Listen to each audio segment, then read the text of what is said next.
You guys ready? Okay.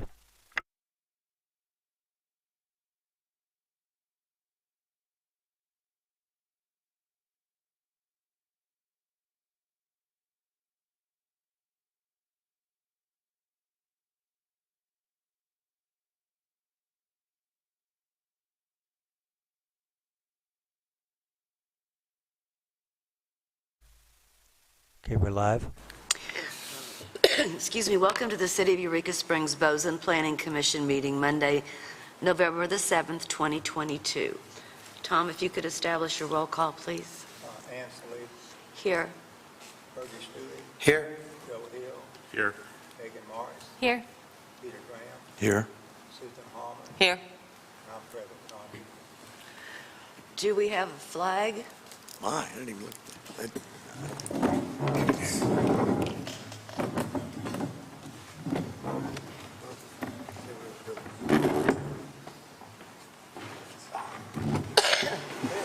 Thank you, Kyle. Thank you, Kyle. I pledge allegiance to the flag of the United States of America and to the republic for which it stands, one nation, under God, indivisible, with liberty and justice for all. Okay, we don't have anything on the Board of Zoning tonight, so we'll go ahead and go to the Planning Commission. If we can get an approval of the agenda, if anybody has anything they want to add. I'd like to add another item on the agenda, please, number 2. Tom. Street. Under new business? New Street business? cut on Armstrong Street, Under new business, new business number 2. Speak. You can't. I get a second on that. Second. Yeah. Get an approval of the agenda with the addition. So moved. Get a Aye. second. I second. All in favor? Aye. Aye. Do we have anybody for public comments? No. Okay. We'll go on to new business. First item is the new commercial construction application at 100 Ridgeview Road. And I believe the applicant's here. Okay.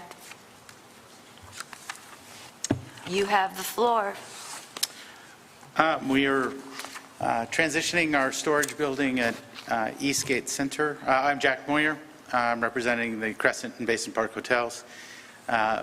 And we're looking at developing the area out by Ridgeview Road, most commonly known as the Holly House. It was a retirement center. We are developing low-cost, affordable housing out there with the former retirement center. And then that will be sort of a mixed-use community, as I keep coming back to you if they do things other than restoration of the building. So the restoration of the building is underway.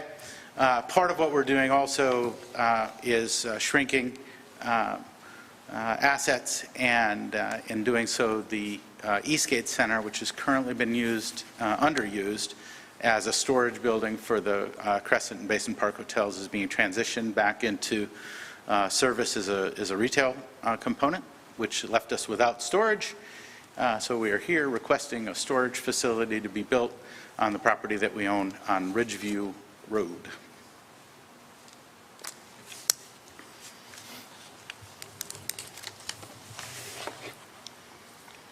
So that's not visible from like 62. No, it's actually way back there. It's If you way- can picture where the brewery is, the Eureka Yeah. Springs Brewery, the former Victorian Inn complex, if you go back that road, turn left at the brewery, and then back Ridgeview, this is a dead-end area. That's where the nursing home complex was. Yes. And this spur of the road actually is on the corner of the property, and way not visible from Highway 62. I have a question. It says the existing use is the Crescent apartment site. Is there any apartments that are going to be taken away from you building this storage facility? No, we're adding to the site. So it's actually called The Ridge is what it's going to be, but Crescent Apartments is sort of who's building it. So, Okay. yep, we're adding low-cost housing for our team into circulation. 12 total units. Thank you.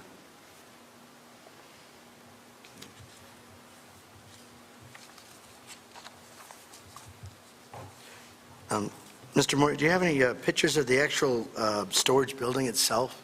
Well, it's not built yet, but it'll be metal building supply. It'll be similar to the police station or similar to the storage building at the police station. It'll be similar to the building that houses the brewery. It's a 40 by 60, so it's a little smaller than what those buildings are. Okay. So similar to the building in that neighborhood, for sure. But this is just storage, this is not living quarters. Not living quarters, no. Okay. Okay, good. Okay. Well, I make a motion that we end discussion and look at approving this application for approval. Second. All in favor? Aye. Any opposed? Thank you all. I appreciate the work you do. Thank you for doing this.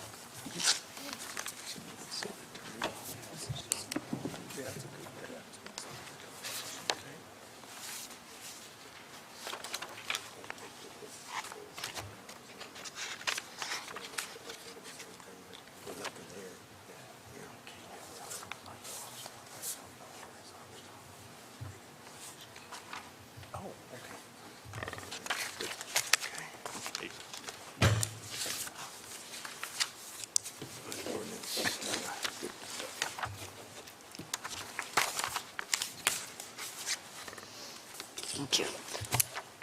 Okay, the next item is the Tom tree approval. Motion to discuss?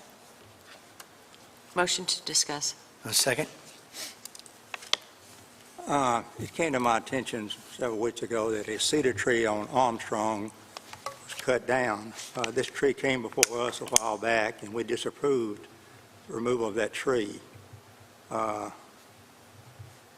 don't know what happened, how it got permitted to be removed, but since it belonged to Megan Morrison, her husband. The application belonged to me, the tree did not. The tree was a city tree, and the city took it down. Well, we had a discussion last time. I thought we said this tree was on your property, but the retaining wall was on the city property. No. Yeah. The tree was on city property. City cut it down. Yeah, Tom, I remember that specifically. We looked at the survey, and it was basically outside the property line in a city tree. I mean, that's where the public safety issue came into play, and I think the last thing we had was the police chief and the public works were going to go out, the fire chief rather, public works were going to go out there and evaluate, and I guess I hadn't heard anything. I guess they did. Yeah, Bobby came to the site. The wall was pushing out significantly. I did flag them on, it's about to fall, and he came out and investigated and said, yes, it's about to go. So he determined, along with the chief or whatever meeting Bobby had, that should all be in city record. I had nothing to do with what they approved or organized or paid for. That was all city. Why did the tree to come before us the first time then if it was on city property? I asked if I could remove it and pay for it because it looked like a danger to me, and I asked if I could make parking there. And we turned it down. And you turned it down. Okay. I didn't remove the So tree. it changed from being on your property then to being city property since the last time? it came No, you before us? guys determined at that time, Right. Fergie knows, we looked at the survey and you all said it was city property and I could not touch it. I did not touch it. Yeah. Yeah, Tom, if we want, I mean, basically, we could ask Kyle to get any records that might be existing on what their decision was at the fire department and the public works, why they decided to take it down. Well, you can cut a tree down if it's a danger, but there's a process you go through to do that. Right. And it has to be a report filed within 10 days regarding the waiver, which I don't know whether that was done or not. Yes. Yeah. He can't hear. Oh, I'm sorry. Okay. Sorry. Speak into your microphones, please. I said there is a process under the tree ordinance that allows a tree to be cut down in emergency exist, but there also is a requirement that a within 10 days, a waiver be filed with a copy sent to the BOZA. Okay. Yeah, I was wondering if that covers, that's one thing we talked about was the definition of a city tree, I think, and what I don't know if we have a process yet, or if we've developed a process on, quote, city trees, and the process after you determine it's a city tree, what does the city do to cut a city tree? I don't know if we have a process, but I think you're right. I think, Well, it looked like if we voted on one time not to cut it down, there should be something done to notify BOZA when it was decided to cut it down, rather than cutting it down and then yeah, I would, yeah, I agree. That might be a reason for us to maybe put on the, one of our workshops is to deal with city trees and how we could, because there's a lot of issues. I know down on Main Street, which I've actually documented, where we've got trees growing in the middle of the sidewalk. And those are city trees, but again, we don't have a process in place to tell the city to tell themselves, okay, is this a danger to the community? Do I need to pull this down, or do I document it? So that's something that maybe we ought to do in a workshop. I think we should do some research before we do a workshop on that, because Planning Commission is not over the sidewalks, Right. and the sidewalks belong to the homeowners, and the trees belong to the city. So I think we would need Right. some research. clarification. But the city has an easement. But doesn't HDC take care of the sidewalks? Kyle, Depends does on who you HDC take ask. Care of the sidewalk? Yeah, believe so. HDC has the, I mean, it's, I know, it's very It's a convoluted, convoluted. could- multifaceted. we can certainly look into it, The but, homeowner are responsible for the sidewalks in the Starkville district. yes, but if they're responsible for the sidewalk, but then you could argue the tree belongs to the city, Yes. and it's the city's tree that's screwing up the sidewalk. Yep. So, And the city has the easement. Right.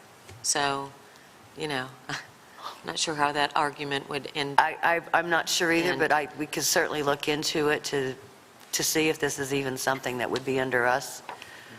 Now, I hear what you're saying, though, and I will certainly, and that needs to be, yeah, if we deny something and then the city comes back and makes a decision to cut it down because it's theirs, we should at least be notified of the decision of why the tree's down because we've denied it. Right. I agree with that. Okay. Can I ask the general address of Yeah. the tree we're talking about? It's kind of in between 3 Armstrong and 7 Armstrong. And it's right in between, it's kind of like right on that property line-ish, but it was on the street side, and it was determined that my property line on 7 Armstrong did not cover that, so it was a city tree. Thank you.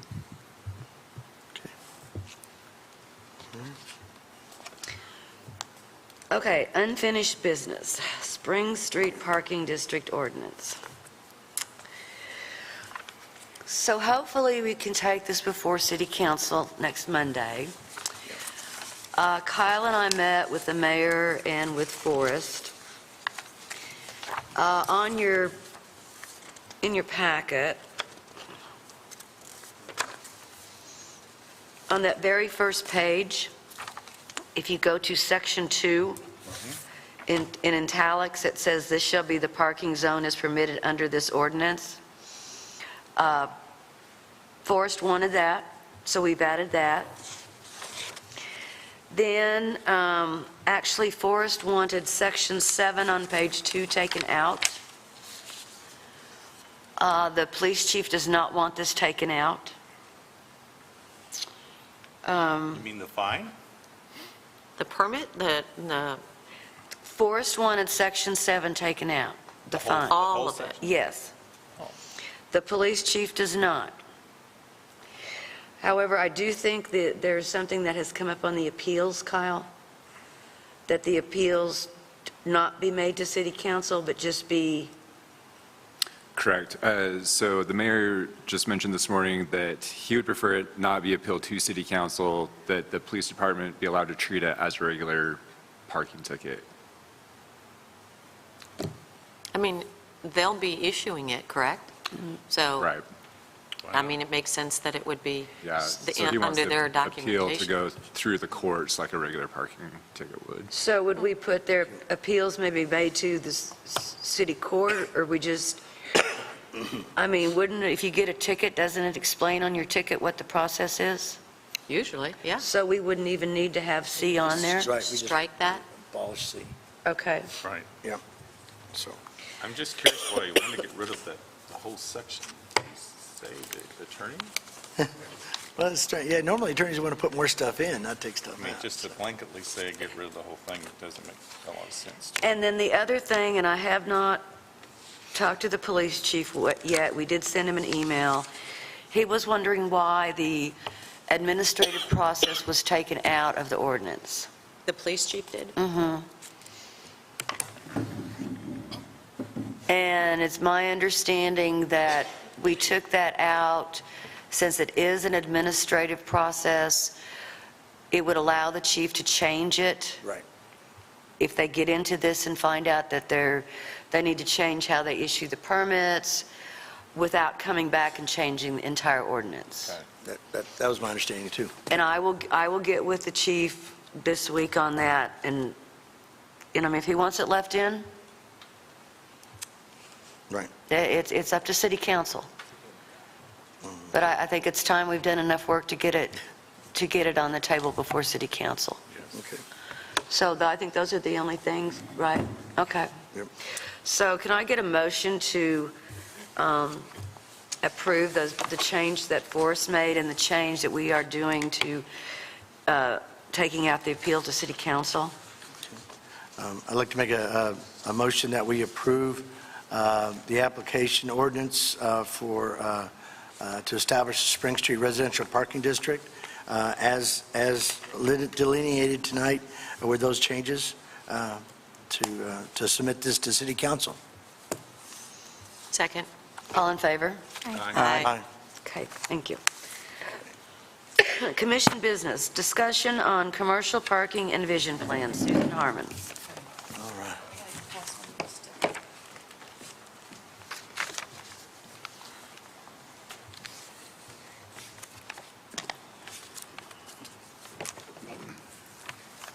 Okay, so hopefully I won't start coughing, but since we were, I really started thinking about this when we started, well, when I joined planning. Not that it hasn't been out there for a long time, but parking is an issue in Eureka Springs. Obviously, that's why we've come up with an ordinance to present to City Council regarding Spring Street. But I kind of laid out some information here for you.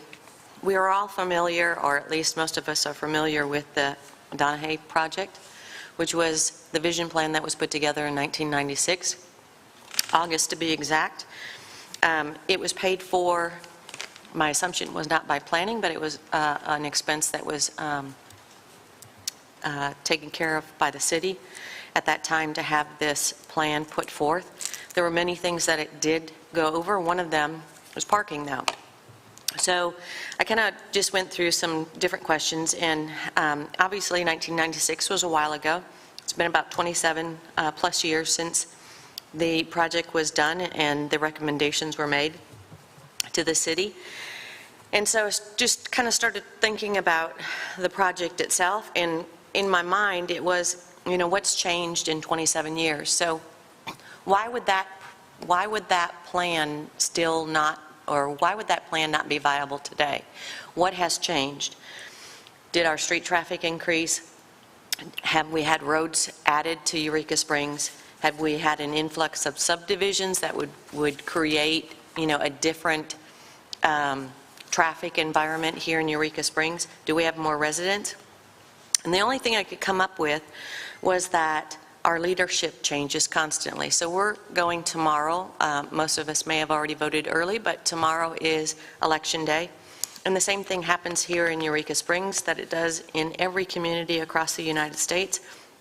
Leadership sometimes changes. So my thought was, that's really the only thing that has changed. So was it important for the individuals who wanted this study to be done in 1996, but it wasn't important enough for maybe the next group of people that came in, or maybe the next group of people that came in, not important enough that some of these things never, ever were implemented.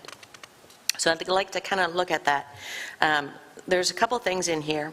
I hear always, we need to build a parking garage. And one of the things that the Donahue project addressed was this consideration of a municipal parking facility, and they determined that it should not be built based on their analysis that it would not be cost-effective and it would increase traffic congestion. So they had the tools in front of them in 1996 to say that a parking facility, in the way that we all imagine it, a big, however many story building, in some place, I've heard downtown, I've heard a little bit outside of town or whatever, that that a parking garage is supposed to solve all of our problems here in Eureka Springs. They determined at that time that it wouldn't. They instead said that they supported perimeter parking lots. So we have one up on Plainer Hill. We have one at the there's some parking at the depot downtown, right? Isn't there a little bit of parking there? Or do they not let parking in there? I think they do. And then there's also the transit center out on 62. So at the time that this project was put together, the trolley system was kind of in its infancy, and it had just begun.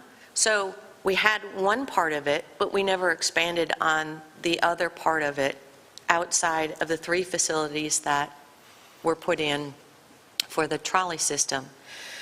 I read through some of the trolley information, and a lot of those, or I shouldn't say a lot of, those facilities were paid through a different means, meaning grants or through federal transportation. So they were set up a little bit differently, and that money might not be available to the city now, but the city does have money available to them through taxes, through revenue that's generated by our tourists, to create some additional perimeter parking lots.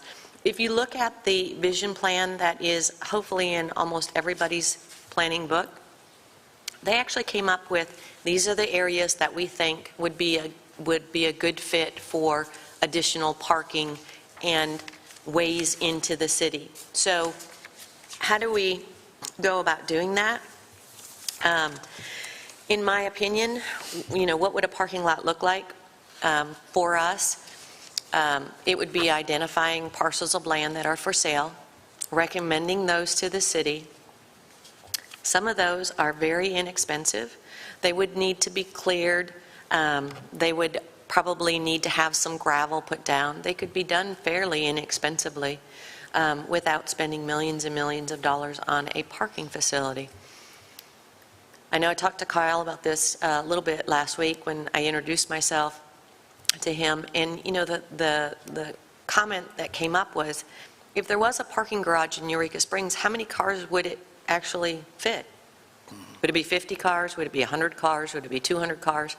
Do we ever even have the space to build a building like that and completely take care of the parking issues that are in Eureka Springs? I don't think we do.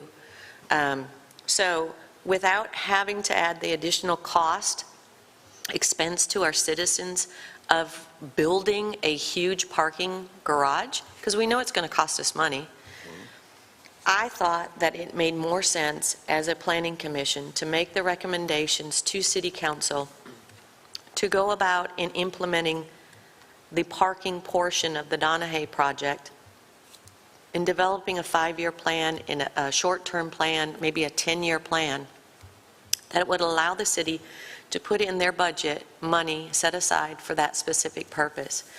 I mentioned the community facilities plan. That is under our purview as a planning commission.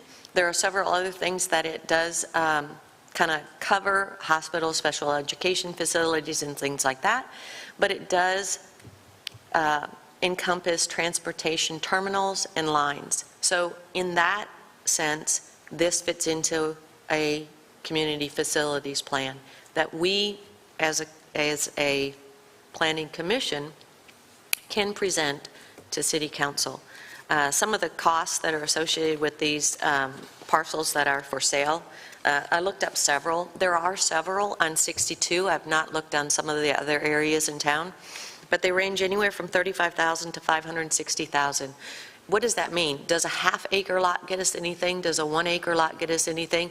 Or are we looking at a 20-acre lot? There are lots for sale that the city could go ahead and purchase. The other thing that I really kind of wanted this group to think about, though, is that can these parcels of land, if our city were to back this and say, let's start this plan and put this in motion, what could we do with those? What could we do with that land? Could it be something additional as opposed to just a parking lot? Obviously, the trolleys are going to come through. Could we build additional city restrooms out there that would help our tourists, that would help our locals?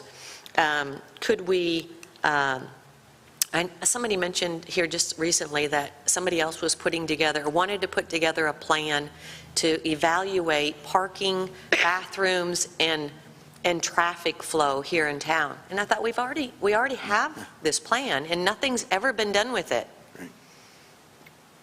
Can I ask a question? Sure. I'm not familiar with the Donahue. Who are they, or who were they, the Donahue project? They were, I think it was run through the University of Arkansas. University of Arkansas. Yeah, and so, but it is in your planning book, should be in your planning book, the whole project itself. And it, like I said, it doesn't just focus on parking, but that is a component of the project itself. And I just thought, since we were working on parking, it made sense to look at it as a full picture as opposed to just little pieces. Not that the little pieces aren't important, but parking is a much bigger issue than just Spring Street in Eureka Springs.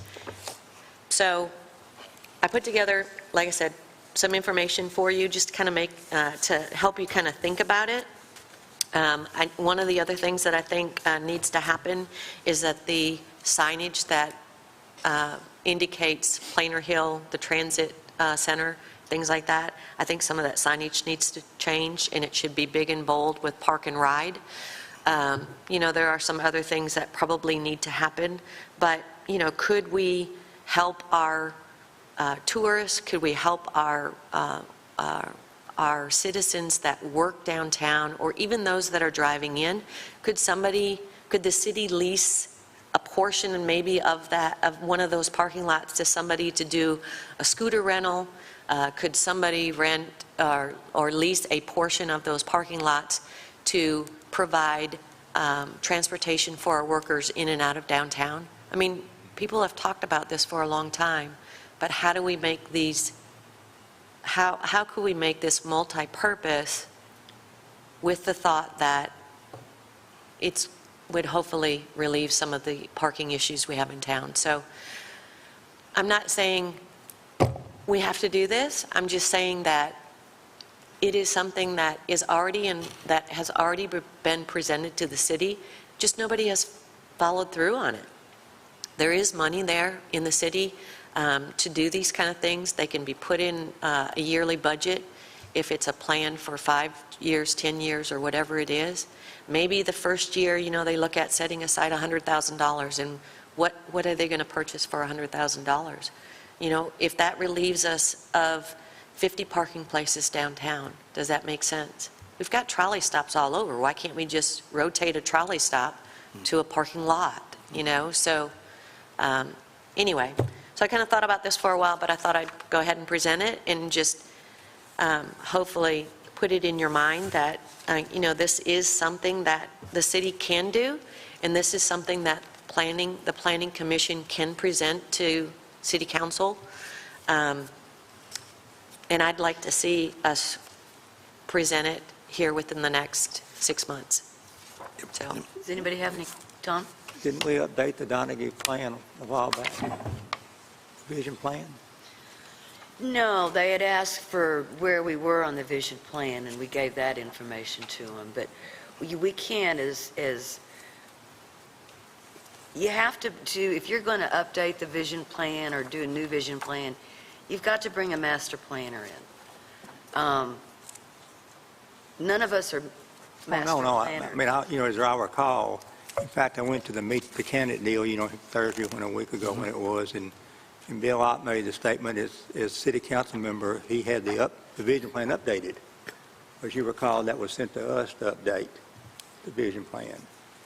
And everybody got assigned a part of it, and we Yeah, put it all that was just together. to give a report of where, And then I think Lena put it together and, modified it, and I don't know anything about an updated vision plan. I mean, that would have to, Yeah, sure. No. Yeah. I think it's an excellent report, Susan. Yep. And I definitely think that, we are into November. I think come January 1st, we should have a real serious discussion about it, right. because I think it's a good proposal. Well, and what's happening, is these next 2 years, we've got a new roundabout going in at 23 and 62, which will help the flow, but at the same time, you identified correctly, the upper 62 loop is our artery, our feeding of Eureka. We don't need to stack up cars in a spot that will take up potential revenue space. I mean, if downtown's our revenue sector, then we don't want to take up by using a parking garage that makes, $5 for every car space, or we could change it into 5 stores, or 25 stores, or, but that kind of stuff. So the perimeter's parking lots are a great idea. And I think that's one of the things we ought to look at as a city is there's locations that are currently used pseudo like Pine Mountain Village. When they have the Mustang shows, they have the Corvette shows, they have they open that up, and if we didn't have those spots, those shows wouldn't have happened. So we've got it. Maybe the city needs to look at also an economic reason for those businesses to open their parking lots up for different times of day. Like say you can park, your car at Pine Mountain, and you may get charged $5, but the city would reimburse that business owner in tax revenue, or in terms of long-term yearly, if they did that, if they joined that program. So we'd have to, like I say, long-term planning, a planning person could think of this and come up, but there's so many areas in town on the Upper Loop where we see growth now in the Upper Loop. And there's a reason why. It's because people are getting stuck up there, and they can't get downtown very easily. So sidewalks, we got a new sidewalk that's coming in. I've been waiting for the sidewalk for 6 years. So supposedly it's coming in between the community center and Plainer Hill. Well, one of the things that you've got to have is people they've got to have access. If they're going to park up on the Upper Loop, they got to be able to walk safely into downtown. And we don't have a sidewalk safely to walk up on the Upper Loop very well. In very many places, there's nothing other than mud. So we've got to look at that as a city. We're going to either have to invest in a sidewalk system or come up with like I said, and also those parking lots have to be fed by some kind of shuttle service. And again, if the city were to partner with a hotel that has shuttles and says, hey, if you help us with this traffic flow over these people during these time events, then we'll give you something in return, whatever that may be.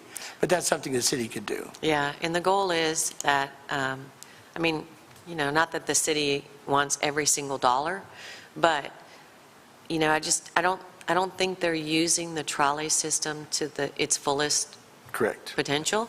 I agree. Regardless of whether or not, they keep the hours exactly the same, there are some other opportunities there.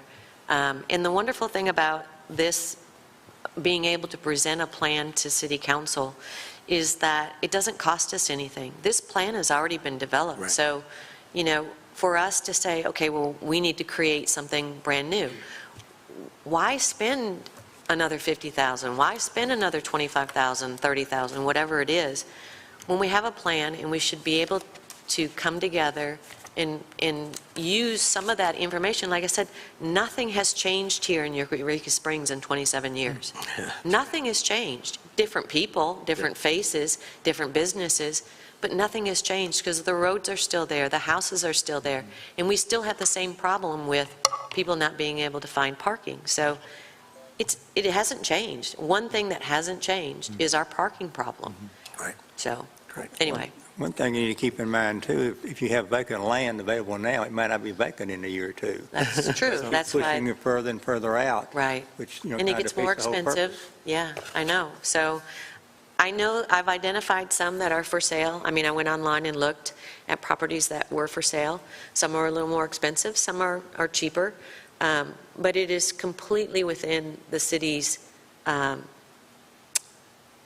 financial scope that they would be able to purchase something like that without having to buy a bond, without having to, put the city into millions of dollars in debt. It is a doable plan, and I just think, one of the things is, let's be financially responsible, and we can do this. I mean, the city can do this. We talk about how revenue's up, we're doing really good, our stores are doing good, tourists are here. Well, let's put something into place that'll take advantage of that without breaking the bank. So, Thank you. Did everybody have an opportunity to look at the minutes for October the 11th? And if there's not any changes, can I get a motion to approve? I make a motion that we approve the minutes as emailed to us for the 11th of October meeting. Second. All in favor? Aye. Agenda setting for December 13th. Minimal maintenance, maybe, Right. please. Maintenance, yeah. Okay. Do we have I know when I was on planning before, we kind of put together a wish list for the next year, so this would be 2023? We can put a wish list down on that? Okay. Or goal set, yeah, wish list. Yeah. Okay. Did everybody get a copy of the maintenance, international maintenance code that Kylie handed out? Kyle, do you have that? I don't have one. Okay, I will stop by tomorrow and bring mine, and then if you would make Joe a copy? Let me double check at home. It's not, usually I would have kept it. Okay, but, I'll get you, Let me text you tomorrow if I don't, okay, and and then you can have because I don't want a y'all copy, to go Kyle. through all that. Talk about, okay. Commissioner comments, Megan? I have nothing. Susan? No. Joe? No. Tom? No. Fergie? I have one thing, again, great zombie festival crawl, even though we had a lot of wet zombies. Any of those zombies that are losing body parts, they can pick them up at the police station. And it was a great, I think, an economic, again, boom for the city. I saw not a lot of reports of problems, so again, thank you, Eureka Springs Police Department, and thank you for the citizens that allowed that to happen, and the food banks are full as a result of, if anybody sees Jeff Dano on the street, give him a pat on the back, because that's an awesome, awesome group that he developed with that zombie crawl to help the food bank. Peter? Nope. Well, I want to wish everybody a happy Thanksgiving, safe holiday travels, and I get a motion to adjourn. So moved. Second? All in favor? Aye. Meeting adjourned. I think that's great.